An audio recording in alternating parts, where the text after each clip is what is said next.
I hope that you found this video before you snapped this back cover on your International 2-speed or single-speed 1586 or similar series PTO. If you put a pry bar in here, you're going to break that wing off. If you put the jack screws in here, if you put a chain, let's say you've got a mangled PTO shaft that's stuck, and you put a chain on there and yank it off, the only thing that you're going to do, the only possible thing that you're going to do is end up searching for this back cover, because you're going to rip the cast little lip off of the bearing retainer. There's a snap ring groove in here on both shafts, and the only possible way that you're going to get this unit apart to change these shafts is to do the entire 95% teardown of this whole unit. If you're looking at it in the back of your tractor, you will not be removing this cover without this section coming with it.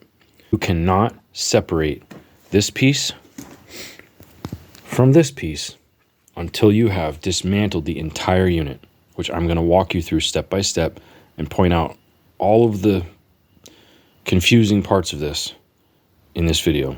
You're going to need to watch the whole thing. I'm serious. That back cover will cost you $700 if you have to find another one. If you have to, go to a vendor that sells these things and find another one. There's $2,500 of new parts in this unit. I'm not talking about something that you can just breeze through. There's 92 parts, and the manual, believe me, not that great. So you're going to need to know this stuff. Let me save you weeks of aggravation, okay? Because I've just been through it, and I'm ready to teach you. Stay tuned.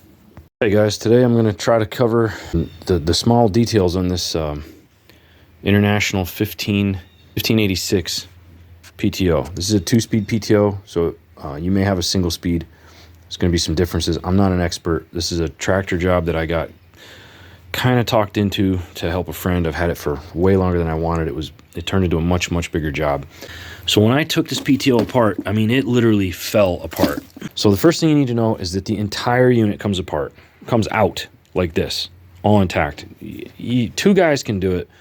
One guy's going to need to be a pretty strong dude to do this, and you have to, when you pull it out, you have to tip it back. You go through you pull the top link mount to give yourself access, and there's a double-ended coupler yoke drive shaft that it's about 2 feet long that this is plugged into. So when you pull the PTO back, obviously you got to drain all your oil. It's going to dump oil out. You pull this back and you got to tip it, and you got to lift this suction tube up and over the back wall of the rear end casting. Here's your suction tube. You got 4 bolts. They look like this. So you're going to pull these 4 bolts. I got them right here. Put them in your bin. Now you can pull your suction tube. There's an O-ring right there. There's a seal. A good time to change that. Put that in there. Now you've got these bolts, 1, 2, 3, 4, 5 for your, this is the PTO clutch oil pump. 9/16 headed bolts with no lock washers. The 4 that held on that retainer plate have 7/16 heads with lock washers, and you need to get this heavy snap ring. Sorry about the shadow. Just snap ring right there. That's got to come off, and then you can lift the pump. There are 2 gears underneath. Don't lose them. Got the big snap ring off. Throw that in our bin, and now we can work this pump off.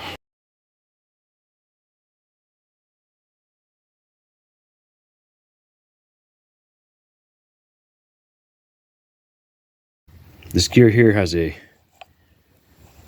woodruff key, but you can't get this off the shaft until this snap ring comes out. So there's 2 snap rings.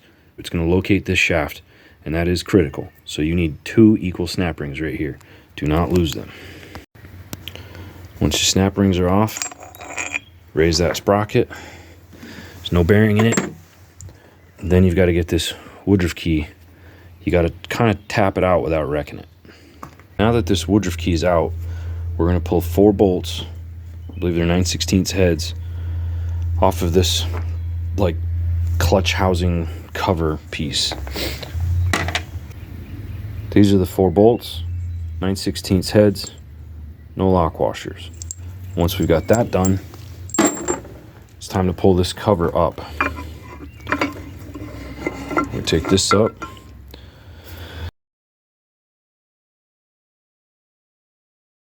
There's a bearing in there. Make sure that it's not damaged. And this is also drilled. There's a tube up there with a cross drilling for oil. So right now I'm going to pull this up and then unload the clutch pack. So I'll show you what's in there. So once you work out the big snap ring, and it's not loaded with pressure at all, other than, you know, its own tension, you put that away. The first thing you're going to pull out is this big fat top plate. Single, thick, stamped out steel top plate. Okay, looks like that. So I'm going to put this down in reverse order. Now these are all new parts. I'm going back in here because I made at least 2 mistakes. Now at the top of this, you're going to have 1 steel, okay? And then, like normal, it's going to be friction, steel, friction, steel, friction, steel. At the bottom, there's going to be 2 steels in a row. This is the bottom. This is my first piece going in. If I were assembling this, it would be 2 steels in a row, and that is to deal with the heat. Now, International has a couple different layouts for this in the manual, and the way that mine came apart was correct for the superseded, updated, but it's going to go 2 steels, then friction, steel, friction, steel, friction, steel, friction, steel to the top. And then it's your big fat steel ring. If you have more than, 3/16 of clearance between your top steel and your fat steel ring, see if you can add another. If you've got a good, usable old one from the top, go ahead and put that in there just to take up the space. But it's a hydraulic piston, which this spring seat, this seat right here, this cup that the 2 steels sit on, that is a hydraulic piston. It's got a lip seal. You have to be, when you're putting it back together, you have to be very careful not to damage that lip seal, but inspect the lip seal for sure. Next, I'm going to rig up the little homemade little bridge piece that I made, the compressor, mechanical compressor to push this big spring down so I can get that snap ring. So this is the compressor. It's the simplest thing ever. You got 3/8/16 standard normal course threaded rods. And a piece of, I just grabbed a scrap of bar stock. I wish I used square stock aluminum. It would have been faster and easier, and I would have got everything milled square. These right here are 2 holes that are drilled and tapped. I don't know how well you can make it out. These are just 3/8/16 shoulder bolts. I wish that I had grabbed, tell better from this height. Instead of having them land in this recess, I wish that I had them sitting on the outer shoulder. In my head, I had like a fear of them, one falling off and the thing canting and cracking or getting jammed up. And to make clearance, I had to grind them. So it would have been better if they were further outboard. And also, using round rod, I didn't get I just did it on a drill press. It was nothing special. I didn't get it quite drilled on the same plane. So the 2 bolts are, instead of being in line, they're kind of canted off like that. But anyway, once you got all you do is put that rod across. It's got to be stiff enough to not bow in the middle, and you just snug down the bolts at a wrench just a tiny bit. You take the load off of that snap ring, pull that snap ring, lift it out, and then you can slowly back this out. And the spring is going to, of course, stand up pretty high, so you need this extra thread length. The spring's going to be like up to here, and it's a pretty good size spring. So here we go. Now this is the direction that spring seat goes. You can see that the recess is to the interior, and the shoulder is up higher, and there's a little register right there. Pull the big spring. And now when we get in here, it's kind of hard to tell what's what, but this shaft is the 1000 RPM PTO shaft. It goes all the way through. Once the snap ring is off, this piston can come up. Now at these 2 points, you've got 1/4 thread, not a lot of it, but enough to thread in some grab handles. That will allow you to get this pulled up. There's gonna be a lot of oil suction because there's a seal on the ID of this piston face. Once you got the snap ring off, you still got to work pretty good to get this up, and it's only gonna go up so high, and it's gonna stick. You can take a little screwdriver, a flat blade, nothing too sharp. The lip seal is on this bottom edge. I know you can't see it. You're going to very gently go in here and try not to fold or cut the lip seal, and just give a slight lift on this side while you're giving a rocking action on this side, and it'll kind of just, boop, you know, it'll kind of suction cup off of there. Now, there's your lip, yeah, there's your lip seal, and there's your internal O-ring seal right there. And then that is going to, that's going to reveal this other snap ring. Now, this is not the factory snap ring. That's an E-clip. I'm thinking it's going to work. That's what came from Joe at Red Run Right Tractors, or Tractor Parts. That's where I got my parts at. Nice guy. Highly recommend.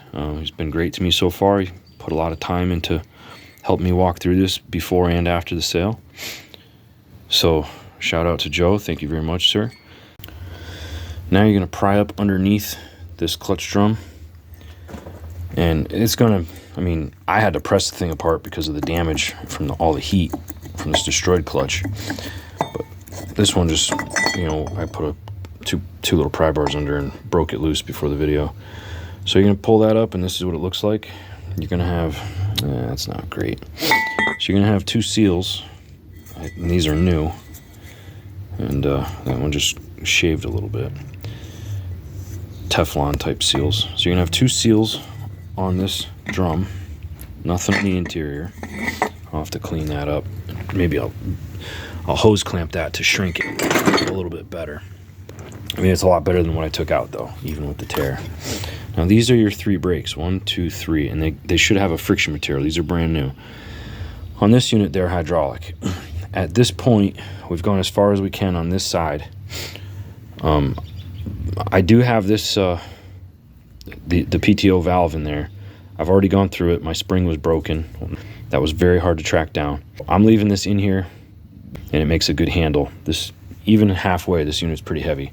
So what I'm going to do is flip it over, and I've got it on like a little crate sort of made from 2x4s because the shafts are sticking through the bottom.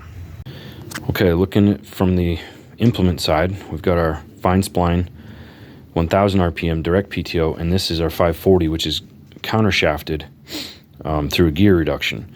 You've got 2 dowels that hold, there's one dowel right there, there's one dowel right there, and they hold this case in. Now there's only 2 bolts. There's 2 short bolts, one in this hole and one diagonal in this hole. They use a 3/4 inch hex head and a lock washer. There's threaded holes. There's 2 jack screws, one there between that case bolt and that dowel, and one right there. So we're going to use these 2 jack screws to separate this. If you get in there with a pry bar, chisels, and you know, all that kind of stuff, you're going to wreck your gasket, which, I mean, maybe not a big deal for you if you're going to replace it, but this is a brand new gasket, so it's a big deal for me. The other thing is you mar up the cover, and this wing is not that hard to crack off, apparently. I've got the case half separated. Note that the 2 shafts stay with the rear cover. They are snap ringed in. So this is what's on the other side. Here's the things you need to notice. You got a brass thrust washer. Use grease to get it to hold, because that has to stay suctioned upside down when you lay this on. So that brass washer's got to be there. There's another one on the other side I'll talk about in a second. This shaft has, you got these grooves. When you get down to here, there's an O-ring. Okay? When you get down to here, there's a snap ring.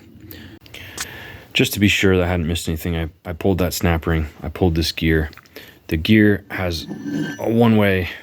It's got a flanged, you know, shoulder on the back, and it will not go on the wrong way if you have this space collar right there. You can see there's a snap ring here. I'm not seeing a snap ring on the shaft or any snap ring groove other than the one that sits behind that gear. So that lines up right, that snap ring drops in, retains this. Now here's an easy one to miss. I don't know if this was in wrong or if I put it in wrong. I don't remember if I took it out or not.